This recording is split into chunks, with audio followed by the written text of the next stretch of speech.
Nah, harapan saya teman-teman akan menjadi inspirasi sukses dimanapun teman-teman berada karena teman-teman berhasil untuk melampaui 23.657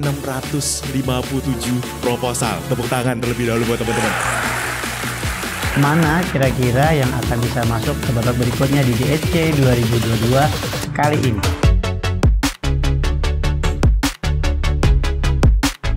Aku pengen tahu tadi pengolahan biaya nilai investasi yang akan digunakan.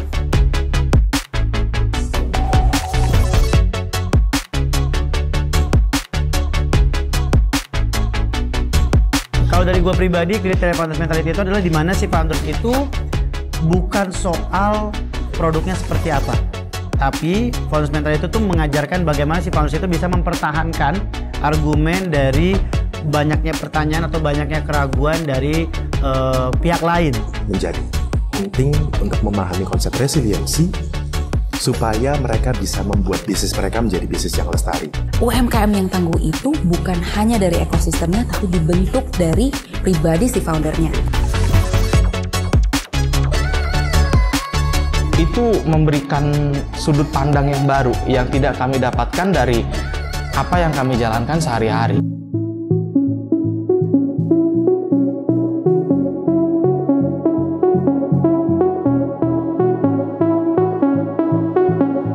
Challengers, Diploma Sales Challenge 2022. Oke, tepuk tangan buat teman-teman semua. This is just the guidance. Oke, untuk membantu teman-teman yang related dengan bisnisnya teman-teman. Paham, piawai, persona. Bisnis tidak hanya sekedar profit, tapi juga making impact for the people. Dari why-nya, terus masuk ke how kan?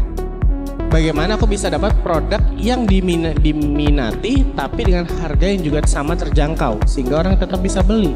Jadi kalau mau mulai usaha, bukan duitnya dulu nih teman-teman, tapi produknya dulu.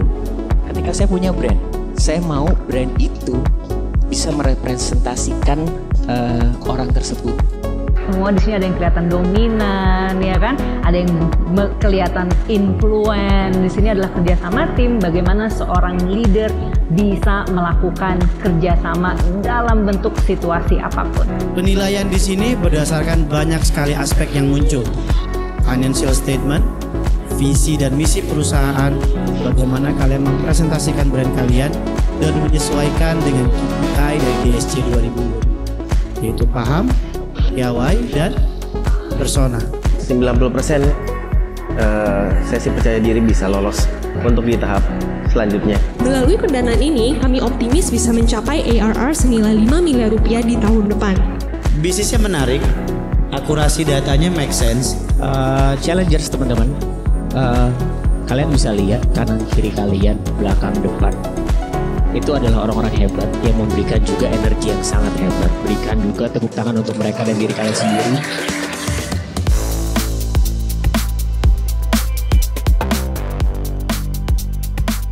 Jangan lupa, ini baru setengah dari perjalanan.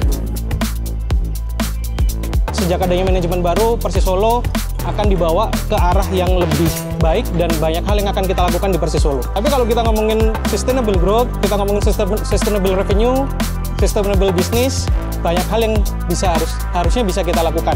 Kelompok udah dipilih, ada Dikdaya, Tam Bernyawa, dan juga Begawan.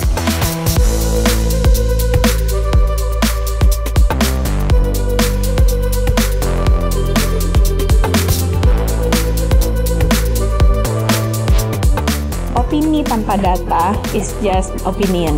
Jadi solusinya adalah semua bisa punya opini, tapi back to the data. Bagaimana kita bisa mengeksplor apa yang harus kita tahu, data apa yang harus kita punya, sehingga kita saat diskusi bareng tim, kita bisa benar-benar memberikan sesuatu atau saran yang valid gitu loh, sesuai dengan problem di lapangan as an entrepreneur gitu. Kata kuncinya adalah problem solving gitu. Untuk mencapai pertumbuhan ekonomi yang optimal, kami memiliki program-program. Apakah itu menarik? Sangat-sangat tidak gitu kan. Terus lu ngapain taruh effort yang gede kalau dari sisi rasionya aja udah kecil? Untuk saat ini, untuk mengangkat tersebut, kami melakukan branding akan mengangkat 100 tahun dari Persis. Kali ini sih gue enggak sih. Gak tau, gue jelek aja sih, gue nggak suka sih kalau yang ini jujur. Idea kami yang ketiga adalah optimasi aplikasi Persis Super App. Kalau ini tuh kayak anak-anak kuliah kasih ide gitu loh. Framework thinkingnya tuh jadi seperti ini sih. Aku nggak tahu seberapa banyak manajemen Persis tuh akan. Kan teman-teman bicara menggerakkan Binaan. Kami mentargetkan dalam long term planning untuk mengakuisisi beberapa industri yang mendominasi kota Solo. Dan ketika mencapai di 5-7 tahun yang akan datang, bayangkan akan meningkat berapa kali lipat sehingga kita mampu menguasai sistem perekonomian yang ada. Kami menyebutnya penyelesaian masalah dari hati ke hati dengan mengubah Big Fan menjadi great value yang menghadirkan revenue besar bagi Persis Solo untuk melanjutkan pertandingan selama kompetisi yang berlangsung. Persis Solo, Jadi yang bisa kita kelola cuma 17 kilo. Jadi secara proyeksi pasti salah semua. verifikasi. Jadi menurut saya ini fatal, nggak ada value-nya nih decknya. Itu ada permasalahan di supply chain, di mana store tidak bisa memenuhi demand dari market yang ada. Lah, harusnya itu dong dimasukkan ke sini. Itu ada problem. Setuju, harusnya itu dijadiin masalah. Problem, harusnya dipecahin dong. Saya putusin dari manajemen Persis Solo, tidak ada bisnis proposal yang kami terima. Semoga yang aku lihat dan rasakan di sini jadi pelajaran lah ke depannya. Jadi seperti yang Anda dengar sendiri, di game kali ini, battle round pertama ini tidak ada pemenang. Tidak ada tim pemenang.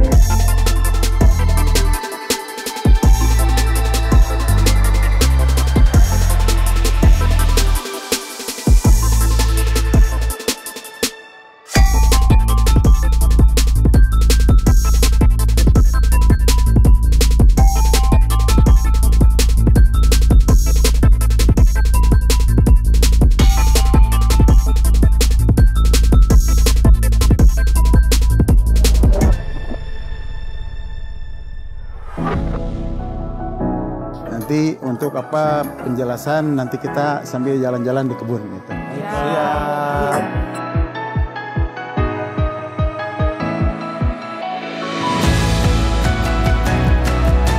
Ingat, kesalahan-kesalahan yang sudah pernah dilakukan jangan dilakukan lagi.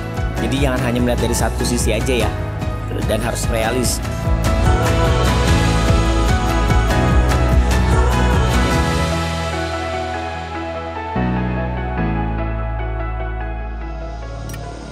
Perkenalkan, kami dari tim Pasundan. Kami ingin menambah jaringan distribusi, tapi tidak secara ambisi. Kami dari kelompok Pajajaran, proyek kami turn waste into revenue. Sebuah kapasitas produksi yang sudah ada, yang sudah mereka invest, tidak kalian buka opportunity-nya di revenue stream yang lebih luas gitu.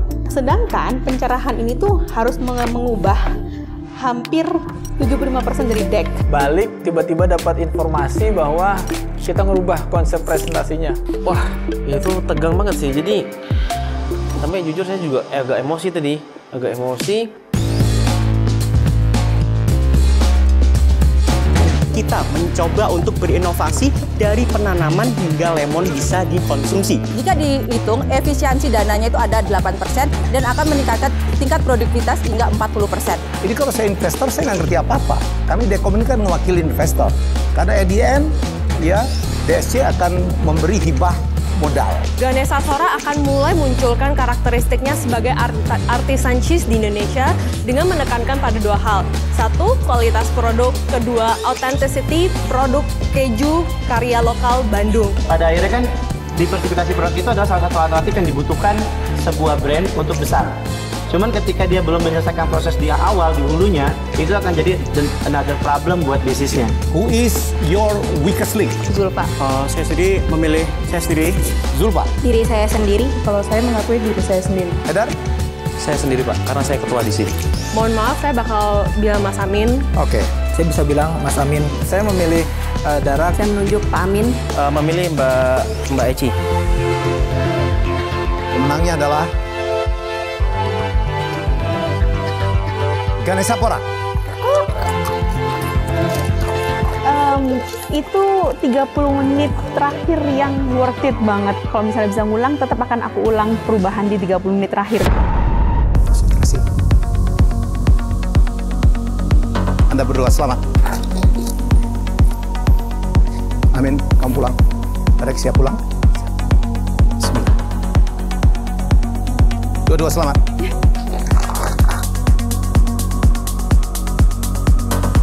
Dua-dua terindikasi. Siap? Siap, Pak. Selamat dua-duanya. Amin. Selamat yang masih bertahan. Anda masuk ke Grand Final.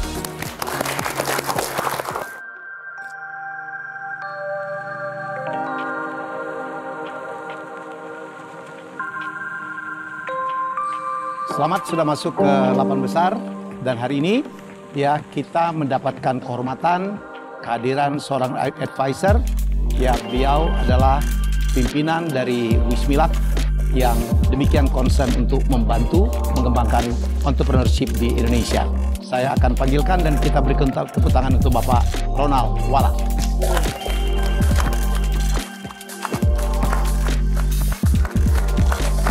Selamat datang. Yori menyediakan snack berbahan dasar nabati, bebas gluten, dan tanpa 4P yang sehat dan lezat. Saya melihat bahwa ternyata budaya semakin kesini semakin dilupakan oleh generasi muda. Kan ingat ya, kita orang-orang kreatif mengatakan sedikit lebih beda, jauh lebih baik dari sedikit lebih baik. Kejar itu. Ya, jadi menurut saya kamu fokus saja. Oh My Getuk itu sebenarnya secara sederhana adalah getuk yang kami naikkan levelnya. Rumah Es Krim Indonesia hadir sebagai e-dessert platform yang lengkap produknya, aman dan gratis packingnya, pengiriman yang cepat, serta harga yang affordable. Dengerin hadir sebagai solusi, di mana kita bisa bebas bercerita pada orang yang tepat. Optera, kami hadir ingin memberikan solusi makanan yang praktis, tinggi nutrisi dengan harga yang terjangkau. Saya Yudhan Pranata dari Troya Academy Platform, sebuah sosial media berbasis perpustakaan digital. Saya percaya bahwa kulit itu adalah bagian paling enak dalam ayam. Dan itu juga yang membuat saya akhirnya ngebuat outlet pertama saya di tenda UGM dengan modal 10 juta. Nasi kulit surga, nasi kulit pelopor di Indonesia.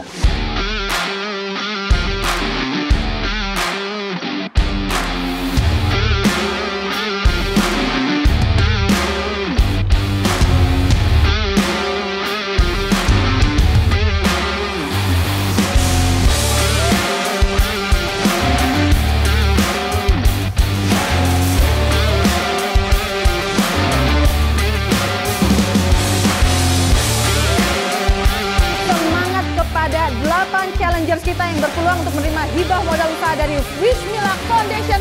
Sekali lagi kita berikan tepuk tangan kepada mereka semua.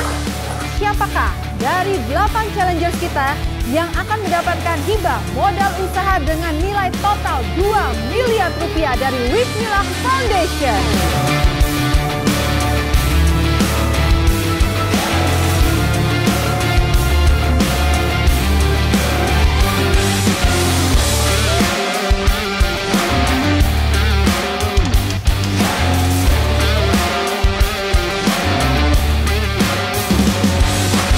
Silakan kepada Bapak Ronald Wala selaku Direktur Utama PT Wismilak Inti Makmur Tbk untuk mengumumkan challenger siapa yang mendapatkan kategori Best of the Best. Siapakah yang akan membawa pulang 2 piala dalam Diplomat Success Challenge 2022? Ria Elisa dari Optera adalah pemenang kategori Best of the Best.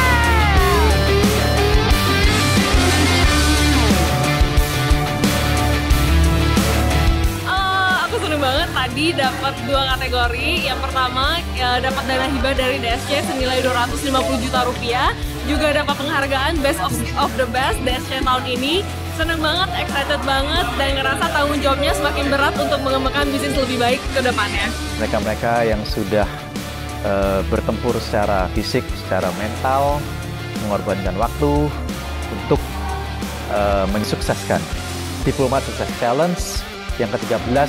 Selamat kepada khususnya pemenang Best of the Best dan juga penerima dana hibah paling besar, Ria dari Optera.